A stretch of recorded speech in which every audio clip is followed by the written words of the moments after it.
So welcome, Stockton Williams.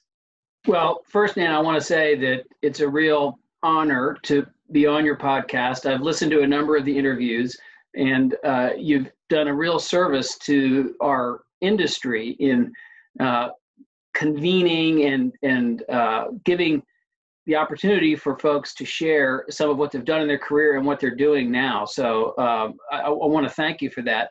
Um, I have spent much of my career working on financing affordable housing and community development. And certainly one of the things I think that has been remarkable during that time has been the extent to which what we sometimes generically call the private sector, um, banks, uh, profit-motivated investors, regular businesses, employers, have become involved, directly involved, financially involved in fixing the affordable housing problems of the country. Of course, private sector was always important in mortgage finance for home buying and remains so. But in the affordable rental area, what we've really seen as a result of federal programs like the low-income housing tax credit, but also real innovations by all kinds of companies and institutions and state and local governments, has been a willingness and an ability by organizations that might not have historically seen a role for themselves in financing affordable housing to play one. And I think that's a very positive trend. It's certainly done a lot of good. We need more of it. We need more federal policy to help make it happen. But it's certainly been a notable development that seems to continue to evolve even in these difficult times of this coronavirus crisis. What do you feel are the greatest challenges that are now faced in producing, financing, and preserving affordable homes today? Well, setting aside the coronavirus crisis for a moment, and I know we'll be touching on it throughout our conversation. If you had asked me 2 months ago that same question, I would have said the biggest challenge that we have in our industry today is in fact 100 years old or so, and that is the hyper-local land use decision-making authority that exists in the United States. As everybody listening knows, it's not just your local government. It's not even your city council. It's literally individuals on a block in a neighborhood or in a suburban cul-de-sac who single-handedly at times can stop and slow the development of much needed affordable housing. Affordable housing, by the way, that is needed for people who aren't just extremely low income, but could be would be first-time home buyers or young professionals. And so we have a system in this country that goes back to the early 20th century that really defers to an extreme degree to neighborhood or community level decision making over land use, including housing development. And it's been problematic for a number of decades, particularly in higher opportunity areas in suburbs and prospering cities. It's now reached sort of a crisis proportion because we see, even in working class urban neighborhoods, even among renters in those communities, resistance to new development. Not always for the same reasons that there was resistance in the suburbs and remains resistance there, but resistance nonetheless. And until we sort of crack that challenge, it's going to be extremely difficult, no matter how creative we are with the financing solutions, to get as much affordable home ownership and rental housing developed and on the market as the country needs. I think that's true. You know, we have the zoning concerns that we have to be concerned about, but also the not in my backyard, which is really Right.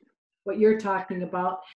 Well, and the two go together. I mean, at this point, even homeowners or members of a community who would have no direct involvement or even much specific knowledge of the ins and outs of the local zoning code know enough to go on the internet and utilize local zoning or other land use restrictions if they have to um, to block or stop new development if they don't want it in their community.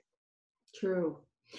Let's talk a little bit about your career. You really have held a variety of roles in several different places. Tell us a little bit about those and which kinds of things you enjoyed most in the areas where you've been working in over the past maybe 25 years or so. Well, I'd start where I grew up, which is Baltimore, Maryland. And I began my career in affordable housing working in East Baltimore, first as an organizer and job trainer, and then ultimately as a houser. And really do still consider myself kind of a community developer at heart. I've been fortunate, as your introduction suggested, to work for some remarkable organizations in our field: Enterprise Community Partners, the Urban Land Institute, HR&A Advisors, now NCSHA, and had a great honor to work for a few years in the federal government as well. I think most of what I've worked on and found fulfilling most of the time, challenging some of the time, is trying to find and figure out new ways and new sources of financing affordable housing and community development. Looking to new sources of capital, looking for new ways to structure and deliver it through community-based organizations, developers, home builders, and others.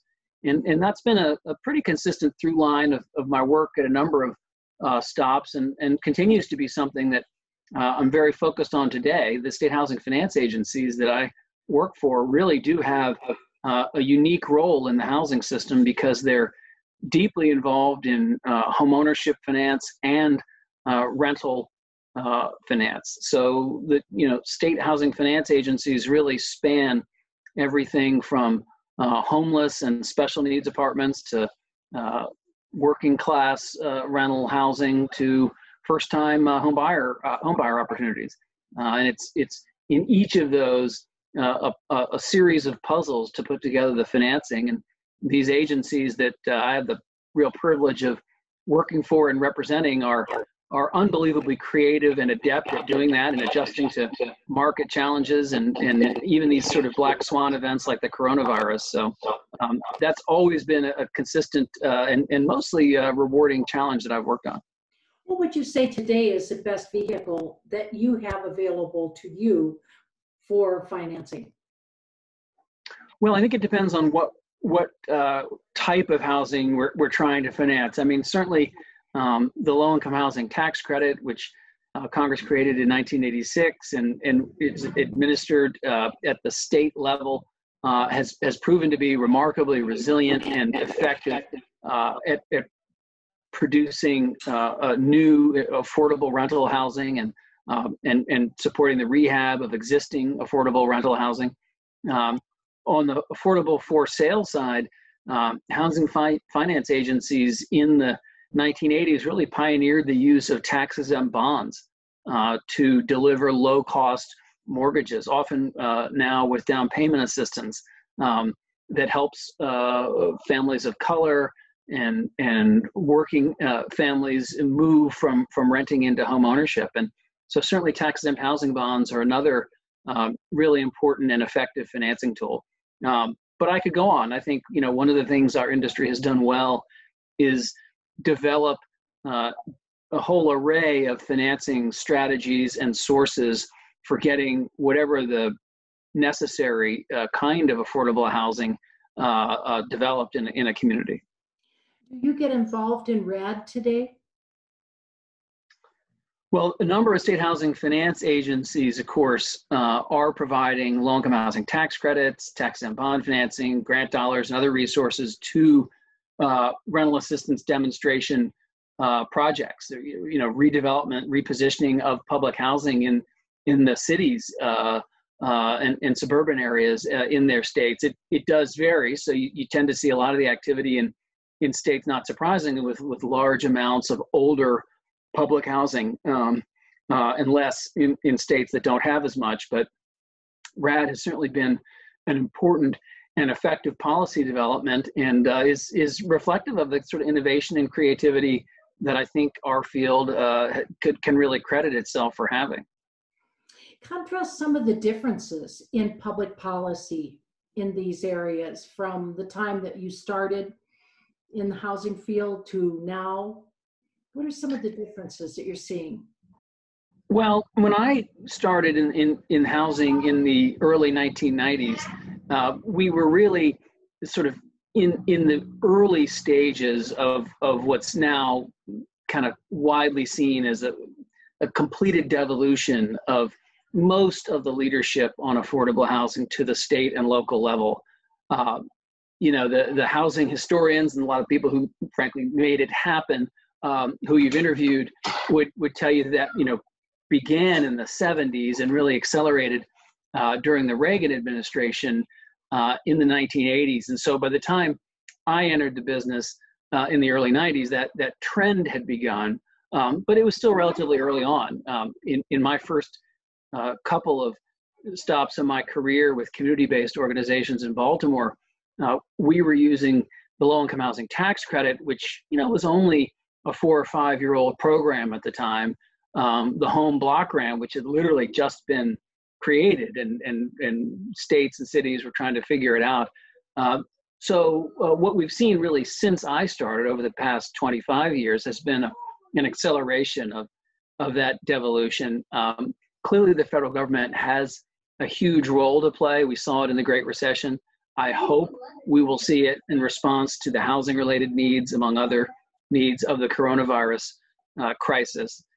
But for most of the real creativity and innovation in solving or trying to make progress on affordable housing needs, I think most people would say, I'd certainly say, you look more now to the states and to local communities than to the federal level. And that is quite a difference. You brought up coronavirus. Let's talk about that for a minute. We are at this point about 3 months into the coronavirus, and we really don't know what's ahead of us. Can you give us a feeling about what's happening with coronavirus as it relates to housing, and what some of your concerns are as we go forward? Yeah, I think we've seen so many parts of our economy and society take the first and most acute pain from this terrible crisis. And housing, the housing market, if you will, affordable housing properties, the housing finance system has so far done pretty well. There are lots of places where affordable mortgage financing is being made available through state housing finance agencies and others, where affordable multifamily developments are breaking ground and continuing in construction using HFA and many other forms of financing. And so that's all very encouraging. It speaks to the resilience of so many in the industry. At the same time, though, we know that there's an enormous amount of pain coming as time wears on, as job losses in millions of cases will be not temporary but permanent, as rental payments, which are currently being forborne, will accrue and ultimately come due, as income supports and resources directly to individuals from the federal government will begin to end. We are going to really see a severe housing affordability challenge, which I think will take an enormous amount of work to address and overcome, because as your listeners well know, it will be on top of some pretty significant affordability challenges that were already there in most parts of the country before the crisis hit. So what do you see as a changing face of communities in general over the next few years? Well, I believe the economic forecasts that the economic consequences of the pandemic are going to be with us for a while. And so in housing terms, we would certainly expect to see a rise in delinquencies and defaults, an increase in foreclosures, a worsening of housing affordability needs, certainly for low and probably even for a lot of middle income renters, and potentially real stresses on the viability of the existing affordable housing stock. You've had a number of people on your podcast who've been innovators and leaders in housing preservation over the years, and that's always been incredibly important and yet sometimes overlooked, to really take care of and maintain the affordable housing that we already have in this country. And the accumulated economic effects of this crisis and some of the federal policies that have been put in place for good intentions to protect renters, we're very concerned could have long-term problematic implications for keeping all of the existing affordable housing in good shape. And so that's another thing that we're very worried about. Are you thinking that if we don't have more funding at the federal level for new construction, that we should be looking at preserving what we already have? Both are clearly important always, and I think especially now. And one of the things that I think has been a failing or a shortcoming of our field, and something that's been personally very frustrating for me, is our seeming inability to deliver decent affordable housing at a more affordable price point. The gap between average incomes and average construction costs continues to grow, and we can certainly point to things beyond any of our control, including local regulations and resistance to new development in all kinds of communities. But I think it's also fair to say that the residential construction industry and our part of it has not been as innovative, has not yet been able to find those productivity breakthroughs that have characterized other areas of American business. And we really need to do that, because the underlying fundamentals of the cost to produce something further and further outstripping the resources of the would-be consumer of it is a systemic kind of problem that is going to make this gap between the number of units we need and the number we have worse and worse over time. So has the Housing Finance Agency started to look at some of the things that can be done in the technology areas to really make a difference in the cost of housing? Yeah, a number of state housing finance agencies are doing R&D or pilot programs on this, and there are clearly a lot of challenges in local codes and permitting and scaling the necessary factories and delivery systems, the last mile challenges of getting a new form of residential housing delivered at scale. But it is on the radar screen because we know, again, setting aside this coronavirus crisis, that until we can kind of bring the cost to produce or preserve affordable housing more in line with the resources people have to buy it or rent it, we're not likely to close that gap anytime soon. We know the federal government, as we were discussing earlier, has continues to play an important role, but is certainly not likely to be the activist funder of new development that it was in the 60s and 70s. And state housing finance agencies have grown their financing and production several fold over the last 10 years, but it's still not going to be enough unless there's also innovation in the actual construction and design and delivery of the end product, which is the home. Bob Moss brought up 3D printing of houses. And as a result of that, I started looking into that and thinking, I wonder if that could really be true at some point, because that might really bring down the cost of housing. And I see that in Mexico, they're doing some demonstration programs like this and producing like 50 units here and there. Of course, for us, perhaps the biggest problem might be zoning, land use, planning, etc. But give me your whole opinion on that. Is that a viable thing? Is anybody looking at this for potential demonstration at this point? Well, I'm certainly as interested as you are, Nan, in some of the real bleeding edge technologies like 3D printing, and yet, I think we can also point to more mainstream established approaches, whether it's in modular or prefab housing or other forms of factory-based production like manufactured housing that frankly have achieved some degree of market penetration and scale, and at least do suggest that there are ways to get